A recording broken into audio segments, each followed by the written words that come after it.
नमस्कार, मैं हूं आपके साथ शुभांगी सिंह मिश्रा और आप देख रहे हैं आयुष्मान, जहां हर एपिसोड में हम लाते हैं स्वास्थ्य से जुड़ी अहम जानकारी, आसान टिप्स और एक्सपर्ट्स की सलाह, ताकि आप और आपके परिवार की सेहत बनी रहे। आज हमारे साथ हैं डॉक्टर जिग्नेश शर्मा, जो बंसल हॉस्पिटल में पीडियाट्रिक एंड जेनेटिक रोग विशेषज्ञ हैं। डॉक्टर जिग्नेश, आपको हमारे साथ इस कार्यक्रम में जुड़ने के लिए बहुत धन्यवाद और आपका स्वागत करते हैं। तो आज हम जानेंगे कि जेनेटिक रोग के बारे में, यानी आनुवांशिक रोग के किन सिम्टम्स पर आपको ध्यान देना जरूरी है और जेनेटिक टेस्टिंग के कौन से आधुनिक तरीके उपलब्ध हैं। तो चलिए शुरू करते हैं और समझते हैं कि आज इस कड़ी में हमारे साथ डॉक्टर जिग्नेश हमें क्या कुछ टिप्स देने वाले हैं। डॉक्टर जिग्नेश, सबसे पहले तो हमारे दर्शकों को समझाइए कि जेनेटिक्स क्या होते हैं। नमस्कार। जेनेटिक्स एक ऐसा विज्ञान है जिसमें हम जीन्स की स्टडी करते हैं। जीन्स ये निर्धारित करते हैं कि हम कैसे दिखेंगे, हम कैसे बात करेंगे, हम कैसे चलेंगे। ये जीन्स हमारे आधे पिता से आते हैं और आधे माता से आते हैं। अगर किसी भी जीन में कोई थोड़ा विकार आ जाए तो बीमारी हो सकती है, और अगर हम ये बीमारी को टाइम से पकड़ लें तो उसका हम प्रॉपर इलाज कर सकते हैं।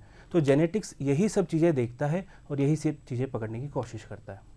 तो आजकल जो जेनेटिक टेस्टिंग के बारे में हम सुन रहे हैं, वो इस जेनेटिक्स से ही जुड़ी हुई एक ऐसी टेस्टिंग है जिससे आप विकारों के बारे में जान सकते हैं। जी, जेनेटिक टेस्टिंग एक माध्यम है जिसके द्वारा हम जो हमारे जीन्स है उसको स्टडी करते हैं। मल्टीपल तरह की जेनेटिक टेस्टिंग होती है। अभी जो लेटेस्ट हम जो जेनेटिक टेस्टिंग कर रहे हैं वो नेक्स्ट जनरेशन प्लेटफॉर्म पे होती है, जिसमें whole exome sequencing, whole genome sequencing, साथ में क्रोमोसोमल माइक्रो अरे, NIPT, ये सब जो टेस्ट है ये लेटेस्ट और आधुनिक टेस्ट है। ये टेस्ट बहुत आसान है, बहुत सिंपल है और बहुत इजी तरीके से हो सकते हैं। यस। तो यानी कुल मिलाकर ये कहा जाए डॉक्टर की, जिस तरह से हमने जाना कि जेनेटिक्स क्या होते हैं और उसकी टेस्टिंग किस तरह से होती है, पहला सवाल अब ये इस पर बनता है कि किन संकेतों पर माता पिता को जेनेटिक बीमारी का शक होना चाहिए और वो इस टेस्टिंग के लिए आगे बढ़े। जी, बहुत अच्छा सवाल। देखिए, अगर बच्चे का जो मानसिक या शारीरिक विकास है वो बाकी बच्चों की तुलना में कम है, या बच्चे का जो चेहरे की बनावट है वो बाकी बच्चों की तुलना में अलग तरीके का बच्चा है, हमें लग रहा है कि सर ये बच्चा दिखने में ही ना थोड़ा डिफरेंट तरीके का दिखता है, या माता पिता की शादी बहुत क्लोज में हुई है, परिवार में पहले ही कोई इस तरह के लक्षण लेके पैदा हुआ है, बच्चे को बार बार मिर्गी के दौरे आते हों, बच्चे को बार बार भर्ती करने की ज़रूरत पड़ती हो, या डॉक्टर ऐसा बोल रहा हो कि सर हम समझ में नहीं आ रहा, डॉक्टर आपको एक्सप्लेन नहीं कर पा रहा है कि किस तरह की बीमारी है। तो ये सभी लक्षण हमें पॉइंट करते हैं कि हाँ, हो सकता है कि जो बीमारी हम देख रहे हैं वो एक आनुवंशिक बीमारी हो और हमें आनुवंशिक एक्सपर्ट की सलाह लेनी चाहिए। तो डॉक्टर, जिस तरह से हमने देखा है कि ज़्यादातर बीमारियां कही जाती हैं कि शायद इसके पीछे एक वजह हेरिडिटी हो जाती है। कोई भी बीमारी, जैसे हम डायबिटीज़ कहें, ब्लड प्रेशर कहें, तो उसमें ज़्यादातर कारणों को हम समझते हैं तो कहा जाता है कि शायद ये आपको हेरिडिटी के कारण बीमारी हुई होगी। लेकिन अगर हम भारत की बात करें और अगर मध्य प्रदेश की ही हम बात करें, तो यहाँ कौन सी जेनेटिक बीमारियाँ ज़्यादा नज़र आती हैं और ज़्यादा केसेस आपके पास पहुँचते हो? जी, बिल्कुल बिल्कुल। जी, पूरे भारत में एक अनुमानित लगभग हर साल 5 लाख बच्चे जेनेटिक बीमारी से पैदा होते हैं। अगर मैं बात करूं तो जैसे खून की बात करें तो थैलेसीमिया या सिकल सेल एनीमिया एक कॉमन बीमारी है। अगर मैं दिमाग से रिलेटेड बीमारी की बात करूं तो स्पाइनो मस्कुलर एट्रोफी एक कॉमन बीमारी है। मसल से रिलेटेड बात करूं तो मस्कुलर डिस्ट्रॉफी एक कॉमन बीमारी है। एंजाइम से रिलेटेड बात करूं तो G6PD डेफिशिएंसी या मेटाबॉलिक डिसऑर्डर जैसे गौशे बीमारी या हार्मोन की समस्या जैसे कॉन्जेनिटल हाइपोथायराइडिज्म, ये सब एक कॉमन बीमारी है। और अगर मैं मध्य प्रदेश से रिलेटेड बात करूं तो हमारे मध्य प्रदेश रीजन में सिकल सेल एनीमिया एक ऐसी बीमारी है जो बहुत कॉमनली व्याप्त है। हम लगभग 10 से 30% तक जो जनसंख्या है वो इस बीमारी के जो अबनॉर्मल जीन्स है वो कैरी करते हैं। तो जी, ये इतना आम भी नहीं है कि हम सोचें कि नहीं इसकी हमें टेस्टिंग नहीं करनी, ये बिल्कुल व्याप्त है और इसकी ज़रूरत है। बिल्कुल, सिकल सेल एनीमिया के बारे में सर आप बता रहे थे, उसे और थोड़ा सा ब्रीफली समझाइए, क्योंकि हमारा जो चैनल है ग्रामीण क्षेत्रों में भी पसंद किया जाता है और ऐसे में जो ग्रामीण हमारे दर्शक हैं उन्हें भी समझने की कोशिश करनी होगी कि क्या इस तरह की बीमारी उनके आसपास तो नहीं है। जी बिल्कुल। सिकल सेल एनीमिया एक तरह का ऐसी बीमारी होती है जिसमें खून की मात्रा शरीर में कम हो जाती है। इसमें हीमोग्लोबिन है, उसकी खून कैरिंग करने की कैपेसिटी कम हो जाती है, वो RA शेप का हो जाता है, इसको हम आम भाषा में सिकल शेप बोलते हैं। ये हमारी जनजाति क्षेत्र में, हमारे ग्रामीण क्षेत्र में ज़्यादा पाया जाता है। हमारे जो माननीय प्रधानमंत्री जी हैं, उन्होंने भी ये उद्देश्य दिया है कि हमें मध्य भारत को, पूरे भारत को इस सिकल सेल एनीमिया की बीमारी से मुक्त करना है और इसके लिए हम अभियान भी चला रहे हैं। इसमें जनरली बच्चों को कमज़ोरी फील होना, बार बार इन्फेक्शन पकड़ना, शरीर में विभिन्न अंगों में सूजन आना, बार बार खून चढ़ाने की दिक्कत होना, इस तरह की समस्याओं से सामना करना पड़ता है और बार बार अस्पताल आना पड़ता है। तो शुरुआती तौर पर अगर डॉक्टर जिग्नेश हम समझने का प्रयास करें तो ऐसे कौन से सिम्टम्स हैं जो ये बताते हैं कि हमें शायद कोई जेनेटिक बीमारी है, और उसके बारे में जानकारी देते हुए ये भी आप बताइएगा कि जैसे गर्भ धारण करने से पहले क्या जेनेटिक टेस्टिंग अब अनिवार्य रूप से करनी चाहिए? देखिए, ये अनिवार्य अभी के जो सरकार की गाइडलाइंस है उनमें अनिवार्य तो नहीं किया गया है, पर हाँ, हमें ये मानना चाहिए कि हम इतने, साइंस इतना एडवांस हो चुका है और हम उस लेवल तक पहुंच चुके हैं कि हाँ, हम टेस्टिंग करा सकते हैं। अगर हम शुरुआत से देखा जाए तो सबसे शुरुआत पॉइंटर होता है कि ग्रोथ फेल्यूर। बच्चा की जो ग्रोथ है, जो डेवलपमेंट है, वो बाकी बच्चों से लैग करने लगता है। बच्चों का जो दिखने का प्रक्रिया है, बच्चे की जो चलने की प्रक्रिया है, बहुत लेट होती है। बट माँ बाप को अंदर से ही फील होने लगता है कि नहीं, कुछ तो गड़बड़ चल रही है। हम नॉर्मल टेस्टिंग के लिए डॉक्टर के पास भी जाते हैं तो डॉक्टर भी कोई प्रॉपर जवाब नहीं दे पा रहा होता है। सिकल सेल एनीमिया की बात करें तो बच्चे को बार बार थकावट होती है, हाफ नी फूलने लगती है, बच्चा बार बार जो प्रक्रिया जो नॉर्मल कर सकता है वो कर नहीं पाता है और बार बार डॉक्टर के पास जाने की ज़रूरत पड़ती है। और सिंपल एक टेस्ट होता है HPLC के माध्यम, उस माध्यम से हम सिकल सेल एनीमिया की बीमारी को पकड़ सकते हैं। बिल्कुल डॉक्टर, जैसा कि मैंने सवाल किया कि गर्भ धारण करने से पहले क्या ये ज़रूरी होता है, फिर अब बात हो रही है उनकी जो गर्भ धारण कर चुके हैं गर्भवती महिलाएं, क्या जेनेटिक टेस्टिंग से उनके बच्चे को कोई नुकसान होता है अगर वो उस दौरान करवाएं तो? जी बिल्कुल नहीं, ये बिल्कुल सेफ़ है। जेनेटिक टेस्टिंग एक सिंपल ब्लड या सलाइवा से की जा सकती है, ये आम टेस्टिंग की तरह ही होती है। और अगर मैं गर्भधारण की बात करूं तो गर्भवती महिलाओं में हम NIPT, एमनियोसेंटेसिस और CVS, ये विभिन्न माध्यम से जेनेटिक टेस्टिंग करते हैं। गर्भवती महिलाओं के लिए ये काफ़ी सेफ़ है और ये जो गर्भवती महिलाओं में टेस्टिंग होती है उनमें जनरली पहले ही कोई परिवार में इस तरह से जेनेटिक विकार से अगर कोई बच्चा ग्रसित हो या गर्भवती महिला के स्कैन में कोई मेजर एनोमली आई हो या माता पिता कोई मेजर बीमारी जो जेनेटिक है उसके कैरियर हो, उसमें हम गर्भवती महिला की जेनेटिक टेस्टिंग कर सकते हैं। बिल्कुल, तो डॉक्टर जिग्नेश, हमने ये समझा कि कब हम जेनेटिक टेस्टिंग के लिए जा सकते हैं, क्या इसके कोई साइड इफ़ेक्ट्स तो नहीं है। ऐसे तमाम सवालों के जवाब हमारे दर्शकों को आपने दिए, लेकिन अब हम जानना चाहते हैं कि इसका कॉस्ट क्या है, क्योंकि कोई भी ऐसा टेस्ट जब कोई सुनता है तो वो मानता है कि कुछ नए प्रकार का टेस्ट है तो ज़रूर महंगा होगा। तो क्या जेनेटिक टेस्ट महंगे होते हैं? टेस्टिंग के कौन से आधुनिक तरीके इस वक्त उपलब्ध हैं? जी धन्यवाद। ये बहुत कॉमन धारणा है कि नहीं, जेनेटिक टेस्टिंग सर करवा रहे हैं तो ये तो बहुत ही महंगी होगी। और आज से कुछ दशक पहले की मैं बात करूँ तो हाँ, ये बात कुछ तरीके से सच भी थी, ये बहुत महंगी थी और जो टेस्टिंग होती थी हमें कुछ टेस्ट के लिए सैंपल विदेश भी भेजना पड़ता था।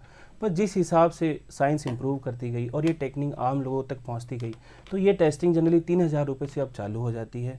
बहुत कॉस्ट इफेक्टिव भी है और बहुत सिंपल तरीके से, जैसे हम आम जांचें करते हैं, बिल्कुल सेफ़, पेनलेस, इस तरीके से हम ये जांच कर सकते हैं। और ये धारणा हमें हटा देनी चाहिए कि जेनेटिक टेस्टिंग बहुत महंगी जांचें होती हैं। बिल्कुल डॉक्टर जिग्नेश, कहा जाता है कि बच्चों का DNA फादर से मैच होता है, तो क्या जेनेटिक टेस्टिंग के लिए महिलाओं से ज़्यादा पुरुषों को आगे आना चाहिए अगर वो बेबी प्लान कर रहे हैं तो? देखिए, दोनों का ही रोल बहुत इंपॉर्टेंट होता है, क्योंकि जो बच्चा जेनेटिक मटेरियल प्राप्त करता है वो आधा पिता से प्राप्त करता है और आधा माता से प्राप्त करता है। तो जी, ये बात बिल्कुल सही है कि पिताओं को भी अब लीड लेना चाहिए कि नहीं, हमें हमारी कैरियर अर्थात संवाहक स्क्रीनिंग करानी चाहिए, क्योंकि दोनों ही एक इक्वल रोल प्ले करते हैं बच्चे के जीवन के लिए। बिल्कुल, और अब बात हम करेंगे कि किन बीमारियों के लिए ये इम्पोर्टेंट है। क्या गंभीर बीमारियों के लिए ही हम टेस्टिंग करवाएं या फिर नॉर्मली भी आप ये टेस्ट करवा सकते हैं? जी, ये बात हमें समझनी पड़ेगी, ना केवल आम जनता में बल्कि आम डॉक्टरों में भी ये एक धारणा व्याप्त है कि जेनेटिक टेस्टिंग करा रहे हैं तो ये तो बिल्कुल कोई रेयर बीमारी होगी या कोई दुर्लभ बीमारी होगी। नहीं, ये बिल्कुल एक गलत धारणा है। मैं बात करूँ खून की कॉमन बीमारियाँ, thalassaemia, sickle cell anaemia, congenital hypothyroidism, सुनने की बहरापन, दिखने की जो अंधापन है, साथ में लर्निंग डिसेबिलिटी, ऑटिज़म, ये सब बहुत ही कॉमन बीमारियां हैं, आम जनता में कॉमनली पाई जाती है और इन सभी में जेनेटिक एक इम्पॉर्टेंट रोल प्ले करता है। तो ये हम बात सोचें कि नहीं, ये तो सिर्फ रेयर बीमारी है, ये बिल्कुल गलत है। ये बिल्कुल कॉमन बीमारियों में जेनेटिक टेस्टिंग अब एडवाइजेबल है। बिल्कुल। डॉक्टर जिग्नेश, एक बात समझना चाहेंगे कि जेनेटिक डिसऑर्डर होते कैसे हैं? क्या इसके पीछे वजह होती है? क्योंकि आनुवांशिक अगर कोई बीमारी है तो कुछ पूर्वजों से ही ये शुरू हुई होगी। कहाँ इसका आप छोर पता करते हैं? कैसे इसकी पूरी टेस्टिंग होती है? ये एक पूरा प्रोसेस होता है जिसे हम जेनेटिक काउंसलिंग कहते हैं। जेनेटिक काउंसलिंग के प्रोसेस में हम माता पिता के साथ पहले तो बच्चे और जो भी बीमारी से पीड़ित है उसके लक्षण डिस्कस करते हैं। फिर हम एक डिफरेंशियल पे पहुंचते हैं कि हाँ, इसको किस तरह की बीमारी हो सकती है। उसके लिए हम सिलेक्टेड टेस्ट भेजते हैं। वो टेस्ट भेजने की जो रिपोर्ट आती है उसको हम एनालाइज करते हैं और कोशिश करते हैं जानने की कि अगले बच्चे में ये बीमारी किस तरीके से आ सकती है। कुछ बीमारियां माता पिता से आती हैं, कुछ बीमारियां बच्चे के गर्भ जब भ्रूण बन रहा होता है तभी अपने आप डेवलप होती हैं। इनको हम विभिन्न तरह के म्यूटेशंस बोलते हैं। तो ये विभिन्न तरह की जेनेटिक बीमारियों का उद्गम विभिन्न तरीके से होता है और ये जेनेटिक काउंसलिंग के प्रोसीजर से हम पता करते हैं और माता पिता को काउंसिल करते हैं कि आगे बीमारी कैसे होगी। बिल्कुल। डॉक्टर, एक सवाल और है, वो ये है कि क्या कैंसर की बीमारी भी हम माने कि एक जेनेटिक डिसऑर्डर ही होता है और इसलिए वो हम देखते हैं पीढ़ियां दर पीढ़ियां लोग कैंसर से पीड़ित होते रहते हैं? जी बिल्कुल। कैंसर भी, हेरिडिटरी कैंसर्स आजकल एक बहुत बड़ी समस्या है। कैंसर्स में बहुत, हम स्पेशली बात करें कि ब्रेस्ट कैंसर, ओवेरियन कैंसर्स पीढ़ी दर पीढ़ी चल रहे आते हैं। हमने देखा होगा कि कहीं बड़े बड़े सेलिब्रिटी जिनके जो म्यूटेशन पॉजिटिव आए हैं उन्होंने प्रोफाइलेक्टिक मैस्टेक्टमी कर दी है। तो हाँ, ये पीढ़ी दर पीढ़ी चलता है।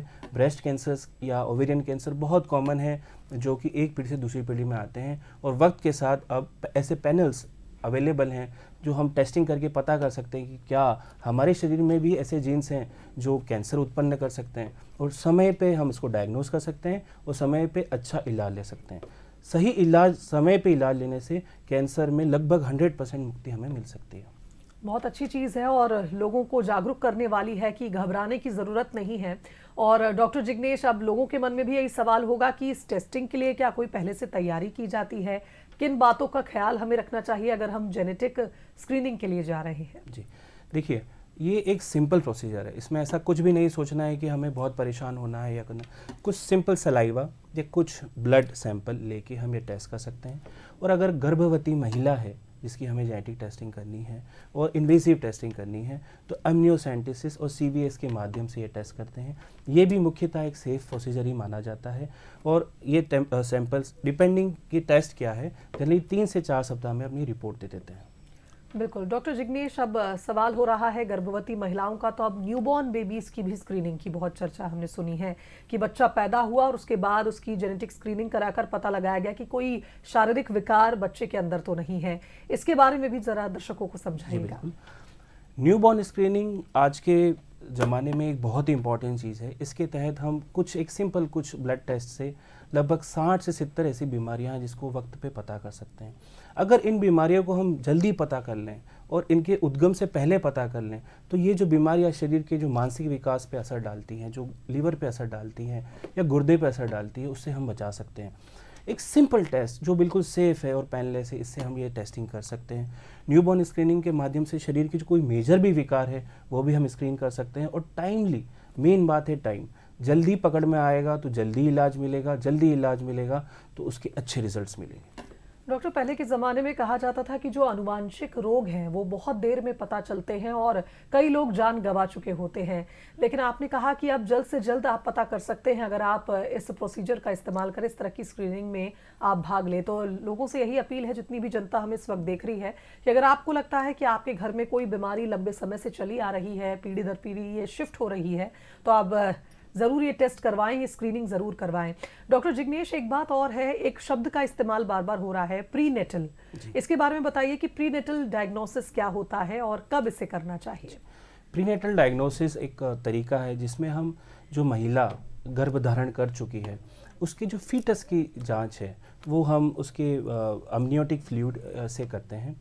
प्रीनेटल का मतलब है गर्भधारण के दौरान, मतलब बच्चा सिर्फ गर्भ में ही है और हम पता कर रहे हैं क्या वो किसी मेजर विकार या किसी मेजर जेनेटिक डिजीज़ से पीड़ित है। मैं आपको एक सिंपल एग्जांपल देना चाहूँगा।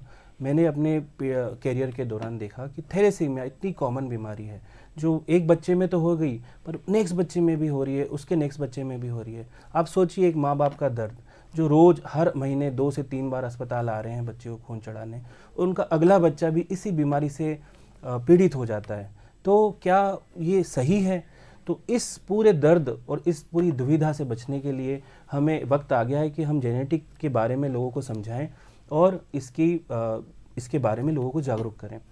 रही बात प्रीनेटल डायग्नोसिस की, तो प्रीनेटल डायग्नोसिस हम टारगेटेड करते हैं। अगर परिवार में पहले ही किसी बच्चे को जेनेटिक रोग है, या मैंने पहले जिस तरह से समझाया कि गर्भवती महिला के स्कैन में कोई मेजर विकार आ रहा है या स्क्रीनिंग में कोई मेजर पॉजिटिव चेंजेस आ रहे हैं, तो हम प्रीनेटल डायग्नोसिस करते हैं।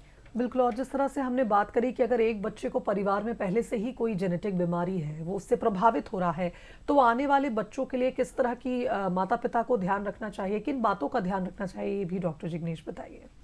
जी, अगर किसी बच्चे को ऑलरेडी जेनेटिक विकार है तो हमेशा माता पिता को ये समझना चाहिए कि हाँ, अगले बच्चे में भी ये विकार हो सकता है। ये डिपेंड करता है कि विकार किस तरह का है। विकार विभिन्न विभिन्न तरीके के होते हैं, जिसे जेनेटिक काउंसलिंग के हम इस प्रोसीजर में समझाते हैं कि इनका 25% चांस आने का है, 50% चांस आने का है, या 100% चांस आने का है। जिस तरह का विकार होता है उस तरह के विभिन्न ऑप्शन उपलब्ध होते हैं। जैसे कि मान लीजिए अगर विकार 100% ही आ सकता है और बहुत लीदल है, मेजर बीमारी है, तो अडॉप्शन एक ऑप्शन है। अगर ऐसा विकार है जिसके 25% ही चांस है, तो माँ खुद अगर गर्भवती हो जाती है तो हम प्रीनेटल डायग्नोसिस कर सकते हैं। इसके अलावा एक जो एडवांसमेंट है वो प्री इम्प्लांटेशन जेनेटिक डायग्नोसिस, ये हम IVF के माध्यम से करते हैं, जिसमें बहुत सारे हम भ्रूण बनते हैं, उसमें टेस्ट करके कि कौन सा भ्रूण स्वस्थ है, वो स्वस्थ भ्रूण को हम महिला के गर्भ में इम्प्लांट कराते हैं IVF के थ्रू, और ये पूरे दर्द भरे प्रोसीजर से हम बचा सकते हैं। तो ये डिपेंड करता है कि बीमारी कैसी है और उसको हम आगे कैसे रोकने से बचा सकते हैं। बिल्कुल। डॉक्टर जिग्नेश, एक और चीज़ हम फ्लैश कर रहे हैं हमारी स्क्रीन पर कि क्या शादी से पहले भी स्क्रीनिंग कराना ज़रूरी हो जाता है? कुछ लोग जैसे शादी के लिए तमाम चीज़ों की प्लानिंग करते हैं, क्या उन्हें अपने हेल्थ से जुड़े इस फैक्टर को भी देखना चाहिए कि कोई जेनेटिक बीमारी तो नहीं है दूल्हा और दुल्हन को? जी बिल्कुल।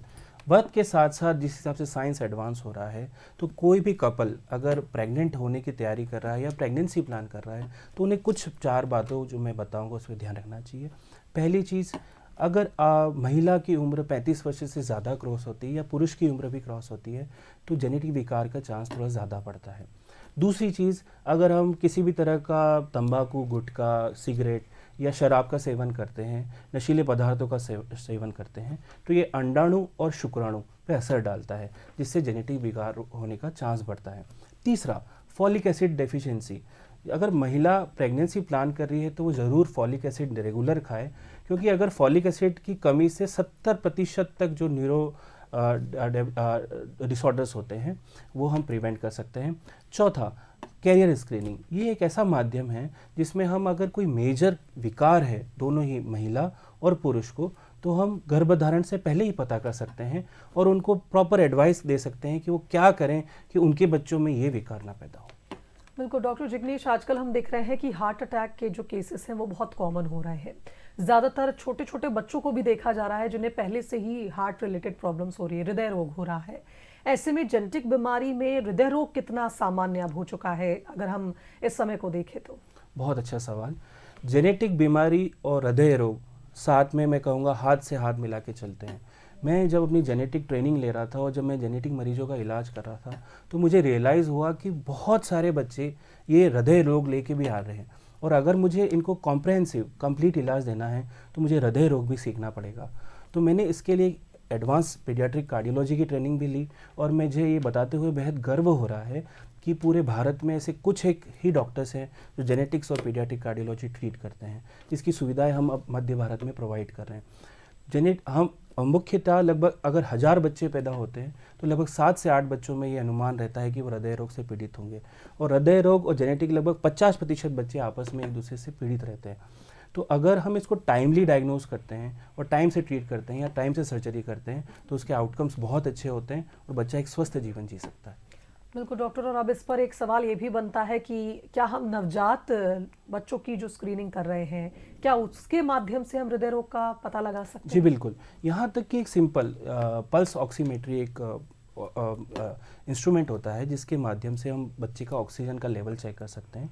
इवन रिमोट किसी गांव में पीएचसी भी है और अगर हम उसका ऑक्सीजन का लेवल देखें, अगर वो 90% से कम आ रहा है तो हम उसके निकटतम कार्डियोलॉजिस्ट के पास भेज के स्कैन करा लें और हम पता कर लें कि हृदय रोग है। एक सिंपल टेक्निक जिसमें हम जिसको सेचुरेशन चेक करना है पल्स ऑक्सीमेट्री की तरह, हम ये न्यूबॉर्न स्क्रीनिंग कर सकते हैं। और मुझे लगता है कि हमें पूरे भारतवर्ष में ये प्रैक्टिस करनी चाहिए।